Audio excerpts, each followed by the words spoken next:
দোসরা অক্টোবর সন্ধ্যা রাতে রাজধানী আগরতলার নেতাজি চৌমুহনী এলাকায় কর্তব্যরত দুই ট্রাফিক পুলিশকে হুমকি দেওয়া সহ ট্রাফিক পুলিশের সাথে দুর্ব্যবহারের ঘটনায় রীতিমতো গোটা রাজ্য জুড়ে নিন্দার ঝড় বইছে।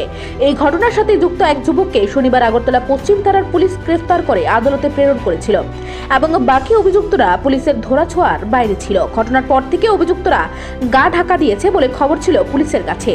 এই বিষয়ে পশ্চিম আগরতলা থানার পুলিশ অভিযুক্তদের বিরুদ্ধে নির্দিষ্ট ধারায় মামলা নথিভুক্ত করেছে।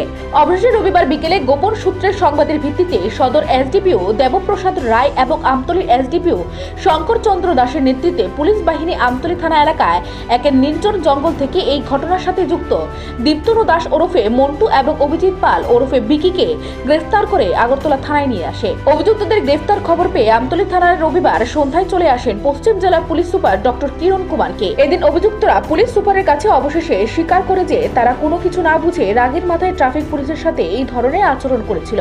পুলিশের কাছে তারা তাদের অপরাধ স্বীকার করে। রবিবার সন্ধ্যায় পশ্চিম জেলার পুলিশ সুপার সাংবাদিকদের মুখোমুখি হয়ে গোটা বিষয়টি তুলে ধরেন এবং তিনি জানিয়েছেন সোমবার অভিযুক্তদের আদালতে প্রেরণ করা হবে। এদিকে ট্রাফিক পুলিশের সাথে এই ধরনের অভব্য ঘটনায় 3 অভিযুক্ত পুলিশের জালে আটক হওয়ায় পুলিশ মহলে কিছুটা হলেও স্বস্তি ফিরে এসেছে।